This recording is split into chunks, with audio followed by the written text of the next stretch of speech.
Given our tight schedule, I'd ask that you please limit your follow-ups to give your colleagues a chance to ask their questions, and appreciate your assistance with that. So with that, I will turn it over to Secretary Austin. Thanks, Chris, and good afternoon, everyone, and thanks for being here.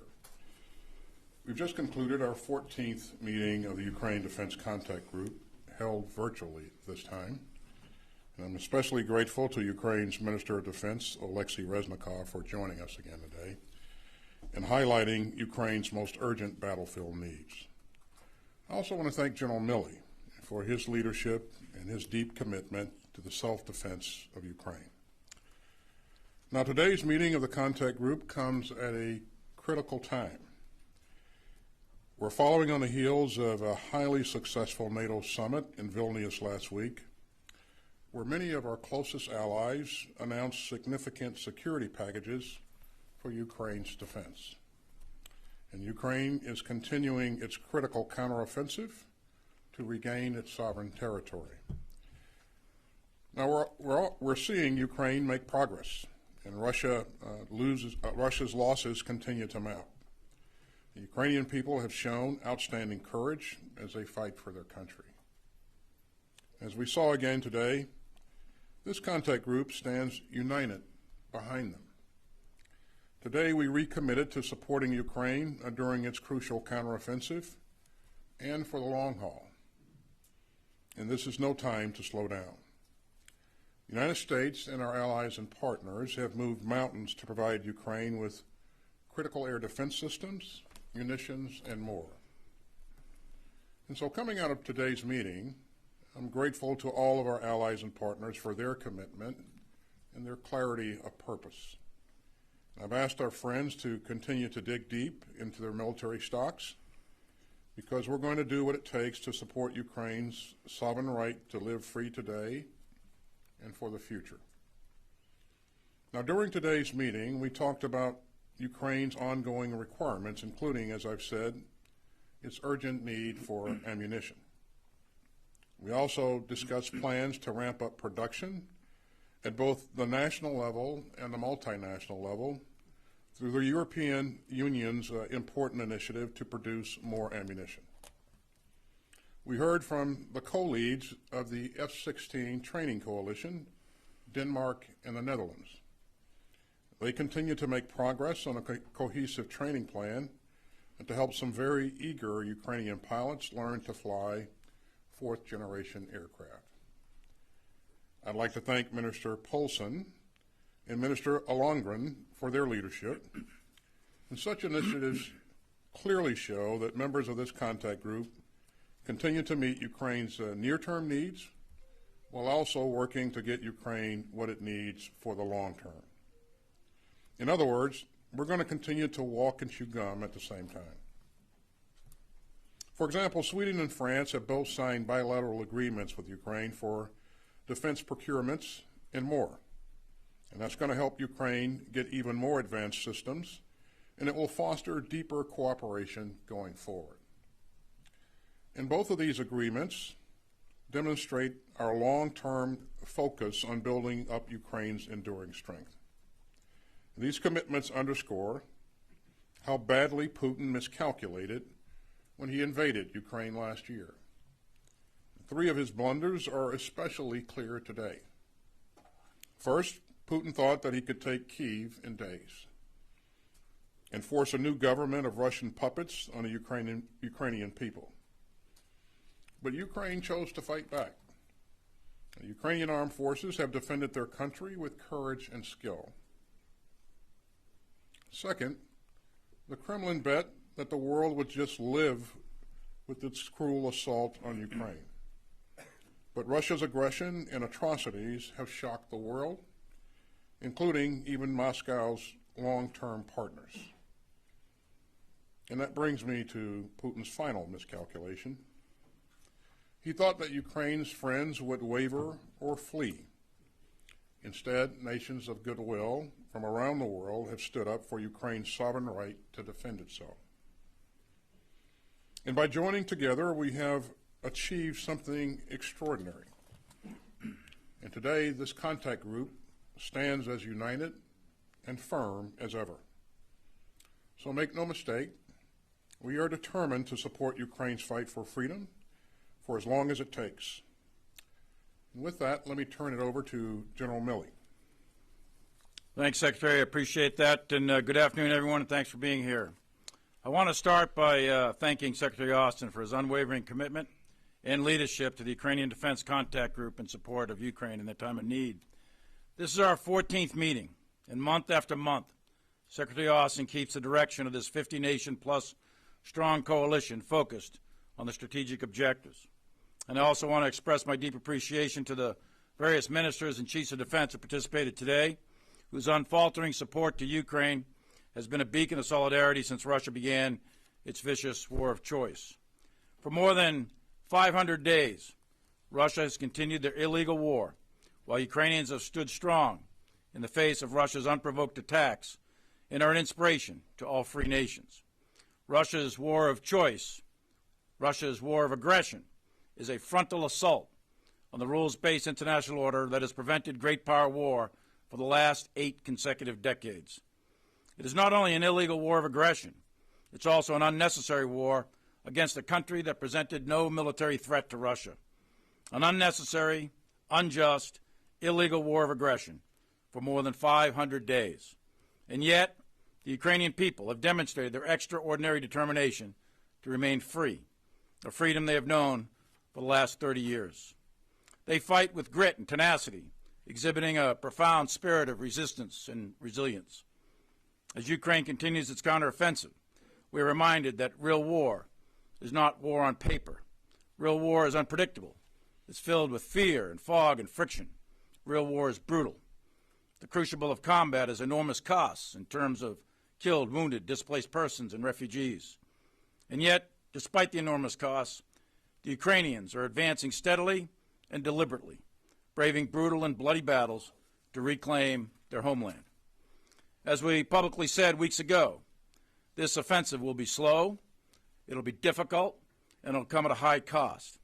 This battle continues as the Ukrainians fight through dense minefields and obstacles, while a robust Ukrainian reserve force lies in wait to be committed at the optimal time and place of Ukrainian choosing. The Ukrainian Contact Group's assistance to Ukraine goes beyond mere words or symbolic gestures. We are committed to helping them where it matters most. Collectively, the coalition has trained 17 brigade combat teams for this offensive and more than 63,000 troops. And the United States alone has trained 15,000 of those, with more training ongoing. Training has included individual, non-commissioned officers and staff training, along with artillery, air defense artillery, engineers, logistics, medical, and of course, putting it all together in combined arms maneuver at night. This training has developed tangible skills that have helped create capable Ukrainian leaders and units that are having a measurable impact on the battlefield today. The United States additionally recently announced an additional security package of up to $800 million. This latest security assistance package includes substantial provision of additional artillery munitions to include HIMARS and air defense weapons such as Patriot missiles.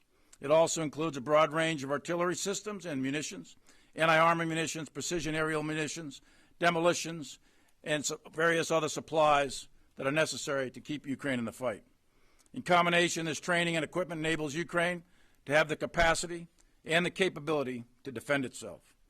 U.S. security assistance to Ukraine now totals over $40 billion, which sends a very clear message. As President Biden, Secretary Austin, and the various heads of all the nation states in support of Ukraine at Vilnius stated, we stand firm in our ironclad commitment to provide practical support to Ukraine as it continues to defend its independence, sovereignty, territorial integrity within its internationally recognized borders. The Vilnius Summit communique said, quote, we reaffirm our unwavering solidarity with the government and the people of Ukraine in their heroic defense of their nation, their land, and our shared values. As President Biden said, quote, our commitment to Ukraine will not weaken. We will stand for liberty and freedom today, tomorrow, and for as long as it takes, end quote. Ukraine's fight is not merely a battle against an aggressive invader. It is a fight for the principles that bind us as a free world: sovereignty, self-determination, and the rule of law versus the rule of force. Today's gathering of the Ukraine Defense Contact Group underlines our global commitment. Thank you, and I look forward to your questions. All right, thank you both. We'll go to questions now. The first will go to Lita Baldor with Associated Press. Thank you. Mr. Secretary, good afternoon. As you both know, a U.S. soldier crossed the border into North Korea today after having been released from South Korea prison. Can you tell us what you know about this case right now? Are the North Koreans forcibly detaining this soldier? Are you concerned about what security breach this could represent? And for General Milley, there have been a recent increase in the number of very aggressive incidents over Syria involving Russia. What do you think has caused this? Is this a result, do you think, of the Ukraine war, pressure on Russia? And does the U.S. need to send more assets to that area? Well, thanks, Lita. Good afternoon.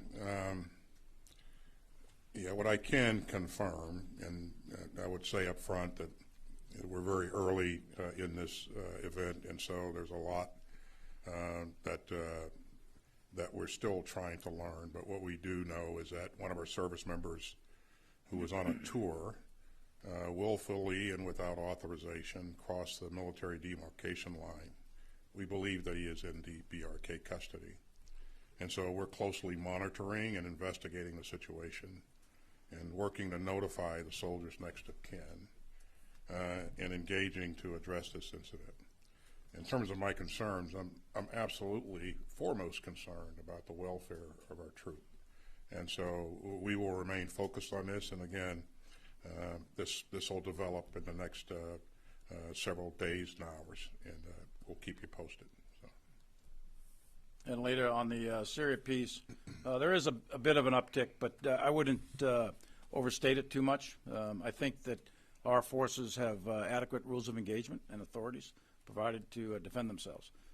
And the second thing is we have a deconfliction channel. I think you're aware of that. We have a deconfliction channel that CENTCOM operates on a day-to-day basis in order to prevent any sort of incident or escalation. We're monitoring it very closely. As to the reason why the little bit of an uptick, I'm not really certain. We've got analysts trying to figure that out. I don't know if it's connected to Ukraine or not. Right now, there's nothing to suggest that it is. But we are adequately protected, and our focus is always on our own force protection. Does the U.S. need to put more forces in that region, considering a lot have been shifted to Asia? We've got adequate capabilities to defend ourselves. All right, thank you. Second question will go to Idris Ali with Reuters. Thank you. Chairman Milley, we're now entering the 5th week of the counteroffensive, sort of going into the 6th week, and you publicly have talked about, as have others in the U.S. government, about how the counteroffensive is going slower than expected. I appreciate the realities of the front lines, the mines, and the situation there, but has the counteroffensive stalled, and how is this not a failure so far?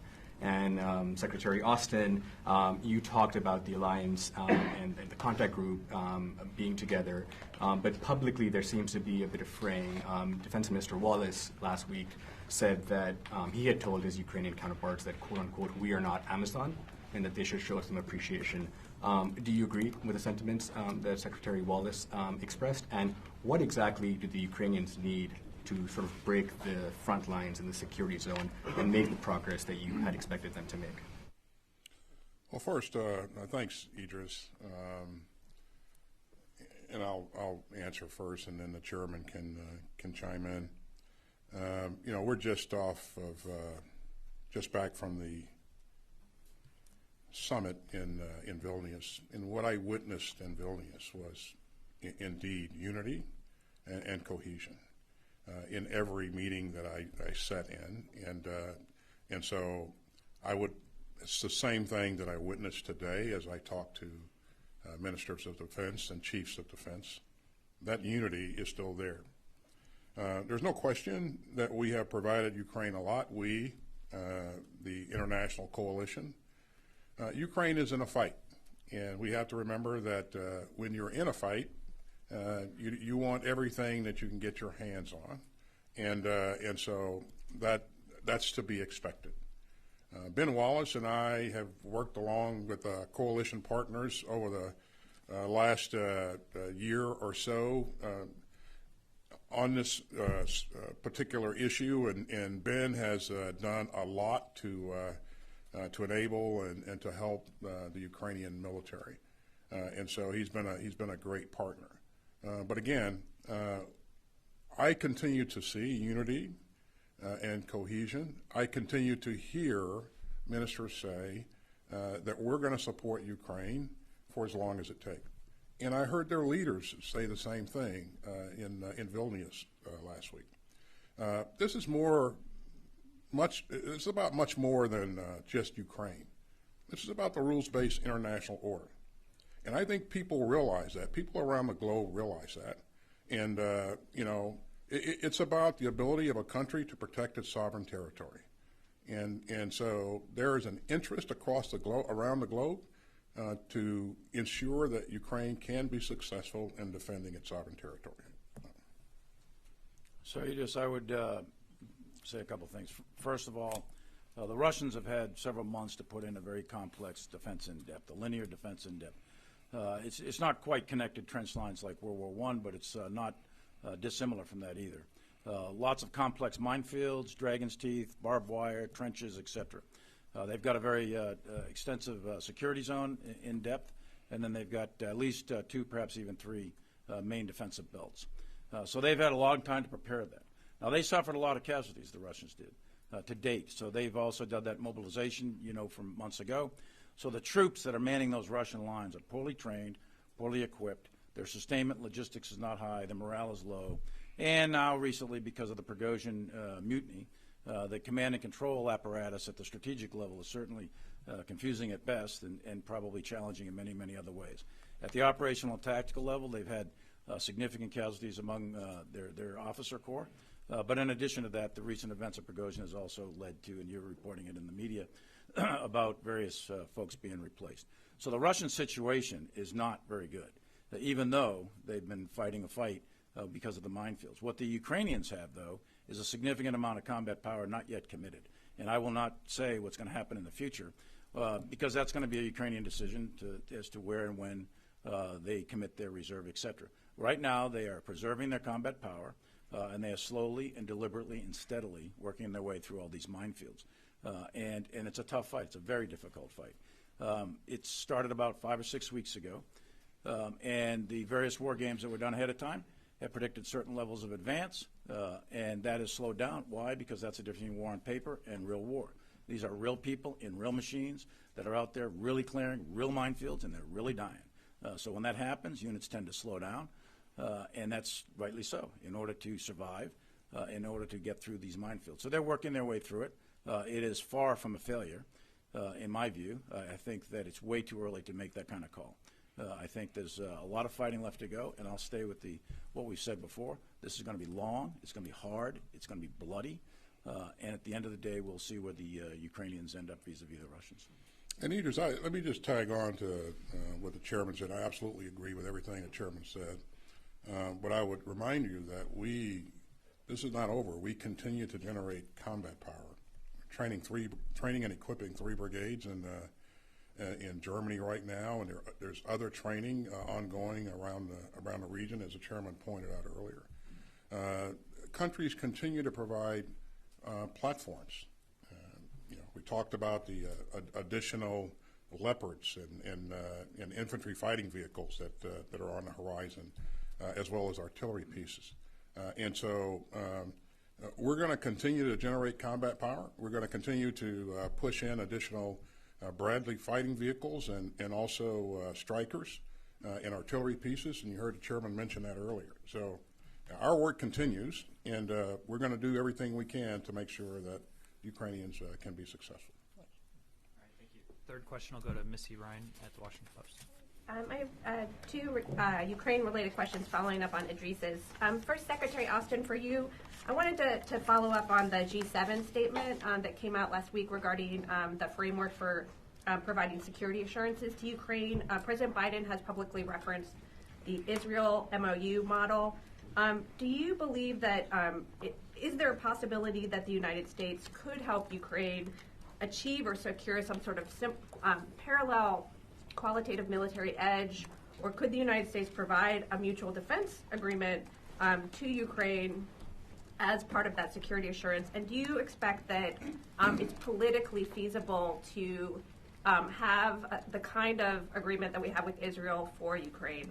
And then for you, Chairman Milley,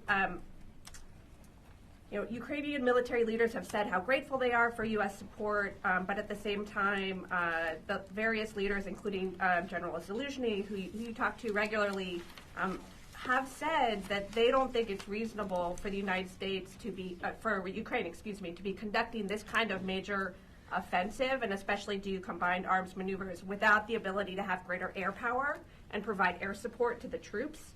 And they say, NATO would never dream of asking its forces to do that, even given the Russian air defense system that's there. What is your response to that? And can you help us sort of walk us through your thinking about why Ukraine is able and should be able to conduct this offensive without the greater air power that some of the Ukrainian leaders are asking for? Thank you. Thanks, Missy. I counted about 12 questions, but we'll do our best to get to. First, on the agreement with Ukraine, we can expect, and you saw evidence of this with the G7 announcement at the end of the Vilnius summit, we can expect that countries will execute bilateral agreements with Ukraine going forward, and certainly we will as well. And that's a work in progress. But I would tell you, our part of that, the chairman and I are focused on not only making sure that Ukraine has what it needs to be successful today, but we also have to make sure that they have a capability to defend themselves in the future and to deter aggression in the future. So while we're doing what's necessary to make sure that they can be successful today, we're also going to have to work with allies and partners to build a future force. And so that's the hard work that's got to happen. And right now we're kind of at that point where we're doing both simultaneously. So you see that in some cases we've invested in some things that because they have to be produced, they won't materialize until a couple of months down the road, or in some cases a year down the road. But those kinds of things help provide the capability that Ukraine is going to need in the future. So the core of any agreement will be their ability to defend themselves and deter aggression.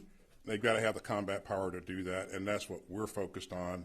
And then around that, the bilateral agreement will certainly be formed. And this is going to have to be work that nations take on together, not one nation alone.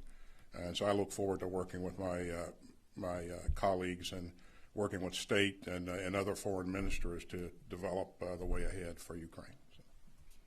So Missy, I offered two things. One is, what's the military problem to solve here with the air power? And it's control of the airspace. And you can do that two ways. You can do that air to air, or you can do that from the ground to the air. In terms of the most effective and efficient and cost-effective way to do that right now for the Ukrainians is from ground to air, through air defense systems. And that's what they've been provided from the beginning of this war till now. And that's important because what you want to do is protect those assault forces from Russian close air support and or attack helicopter support. And they've got air defense systems, the Ukrainians do, that can do that. The casualties that the Ukrainians are suffering on this offensive are not so much from Russian air power, they're from minefields. Minefields that are covered with direct fire from anti-tank hunter killer teams, that sort of thing. So it's minefields. So the problem to solve is minefields, not the air piece right this minute. And that's what the coalition is trying to provide them, additional mine clearing, MICLICs, line charges, Bangalores, that sort of thing, in order to continue to work their way through the minefields. So I'm confident that they can do this, and especially if they execute the tactics, techniques, and procedures that they've been taught, which they are doing, and execute these operations at night, which would deny the Russians the ability to use any of their air power anyway. So the real problem is the minefields. It's not right now the air power. Now, having said that, just do a quick math drill here. 10 F-16s are $2 billion. So the Russians have hundreds of fourth and fifth generation airframes. So if they're going to try to match the Russians 1 for 1 or even 2 to 1, You're talking about a large number of aircraft. That's going to take years to train the pilots, years to do the maintenance and sustainment, years to generate that degree of financial support to do that. You're talking way more billions of dollars than has already been generated. So the key thing is to focus on air defense, focus on the blocking and tackling sort of offensive combined arms maneuver, which is artillery, at both long-range and short-range artillery, and then get in your engineers and your mine-breaching equipment. That's the kind of stuff they need. That's what they want. That's what they're asking for. When I talk to Zaluzny, that's what he's asking for. So, Final question will go to Jennifer Griffin with Fox News. Defense Secretary Austin, I'd like to ask you about Senator Tuberville's hold on military nominations. Are you prepared to meet him halfway? And isn't the current policy in violation of the spirit of the Hyde Amendment? Even if technically you're not paying for abortions, you're paying for travel for potential abortions. And General Milley, you say that you have enough assets in the Middle East to counter Russia, to deter Russia, but last week Russian planes loitered over the Atamf base where U.S. military personnel are based, and just today, almost daily, they're countering U.S. military aircraft, including a manned aircraft today. Why can't you deter Russia in the Middle East? well, go ahead, Secretary, you can answer the first one. I'll take the second one. Thanks, Chairman.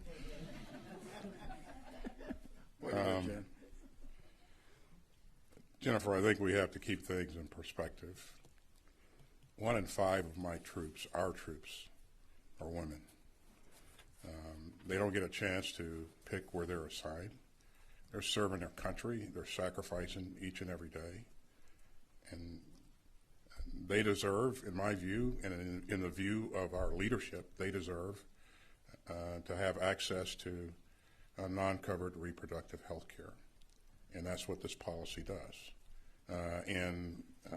It focuses on health care, non-reproductive health care, which includes other things like IVF and some other things.